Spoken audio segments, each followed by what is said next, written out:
مشکات شریف کا حدیث نمبر 4 ہے۔ اس حدیث میں حضرت ابو ہریرہ رضی اللہ تعالیٰ عنہ نے حضور علیہ السلام سے ایمان کی شاخوں کے بارے میں ایک روایت نقل کیا ہوا ہے۔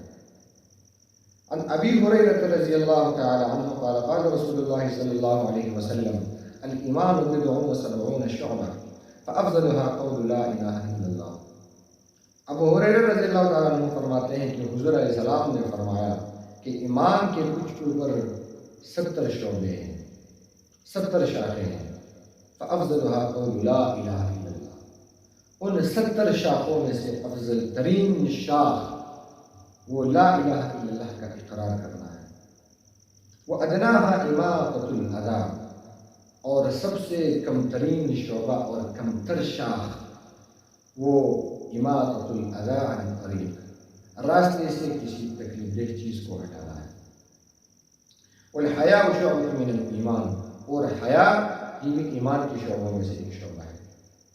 اب اس حدیث میں حضور علیہ السلام نے ایمان کی 70 شعبے ذکر کیے ہیں کہ ایمان کے کچھ اوپر 70 شعبے ہیں۔ ایک اور حدیث میں حضور علیہ السلام نے تقریباً 60 شعبے ذکر کیے ہوئے ہیں۔ ایک اور حدیث میں 64 کا لفظ آیا ہوا ہے کہ 64 شعبے ہیں، لیکن سب سے مراد اور مقصود ایک ہی ہے کہ ایمان کے کثیر شعبے ہیں، یعنی زیادہ شعبے ہیں۔ لیکن ان تمام شعبوں میں سے جو افضل ترین شعبہ ہے وہ لا الہ الا اللہ کا اقرار کرنا ہے، یعنی اپنے دل کے اندر اس بات کا تصدیق کرنا ہے کہ عبادت کا لائق، ڈرنے کا لائق کہ جس سے ڈرا جائے، جس کی عبادت کیا جائے، جس کے سامنے سر جھکایا جائے، وہ صرف اور صرف اللہ ہی ہے۔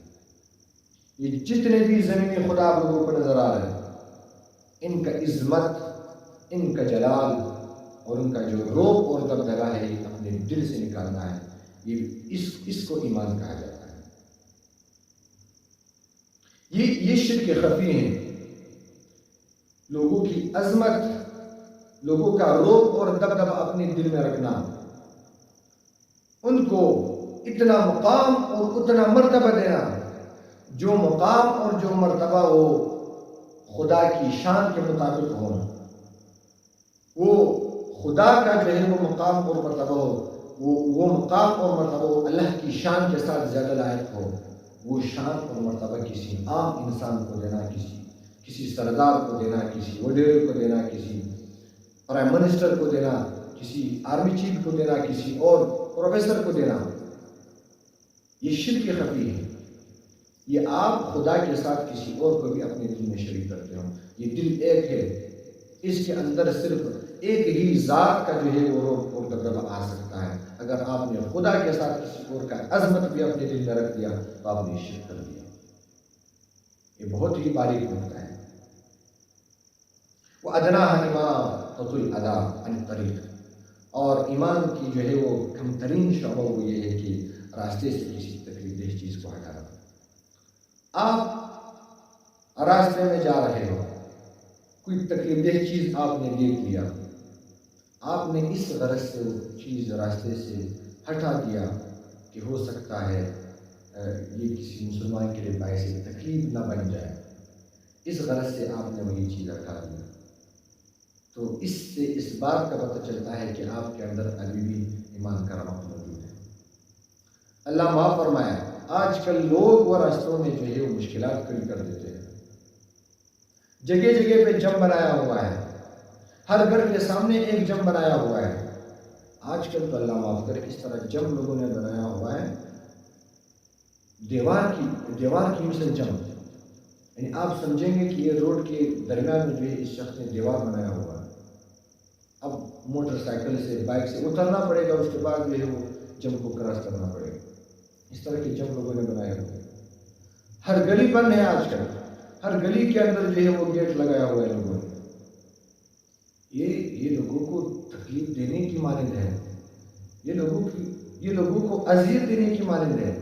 حالانکہ حدیث میں تو آتا ہے کہ ایمان کا شعبہ یہ ہے کہ راستے سے تکلیف دہ چیز کو ہٹا دیا جائے، لیکن آج کل لوگ وہ مشکلات کو کریٹ کرتے ہیں۔ صرف راستے سے نہیں بلکہ لوگوں کی زندگی سے بھی تکلیف کو ہٹا دیا جائے۔ وہ اس سے زیادہ ثواب کے باعث ہے۔ لوگوں کے لیے مشکلات کھڑی کرنا یہ ایمان کا شعبہ نہیں ہے۔ اور والحیاء شعبۃ من الایمان، حیا یہ بھی ایمان کا ایک شعبہ ہے۔ حضور علیہ السلام نے فرمایا حیا دو قسم کا حیا ہے، ایک حیا طبعی ہے اور ایک حیا ایمانی ہے۔ طبعی حیا اس کو کہا جاتا ہے کہ کسی انسان کے اندر اس کی فطرت میں شرم اور حیا ہو، یعنی وہ کسی کے سامنے بول نہیں سکتا، کسی کے سامنے وہ مجلس میں شریک نہیں ہو سکتا، کسی کے سامنے اسپیچ نہیں کر سکتا، بیان نہیں کر سکتا، لوگوں سے مل نہیں سکتا۔ اس طرح کے اکثر لوگ ہوتے ہیں، اس کو حیا طبعی کہا جاتا ہے، اس پر ثواب نہیں ملتا۔ یہ حیا تو کفار کے اندر بھی موجود ہے، یہ حیا تو فساق یعنی فاسق اور فاجر لوگوں کے اندر بھی موجود ہے۔ حیا سے مراد حیا ایمانی ہے۔ حیا ایمانی اسے کہا جاتا ہے وہ خلق یمنع الشخص من الفعل القبیح بسبب الایمان، یعنی کسی انسان کے دل کے اندر ایک ایسی اخلاق پیدا ہو جائے جو اخلاق انسان کو بری حرکت سے، برے فعل سے روک دے بسبب الایمان، ایمان کی سبب سے۔ یعنی یہاں پہ لفظ ایمان آیا ہوا ہے کہ ایمان کی وجہ سے، اللہ کی ڈر اور اللہ کی خوف کی وجہ سے آپ کسی چیز سے رک جائے، اس کو حیا کہا جاتا ہے۔ اور یہ حیا یہ شعبۃ من الایمان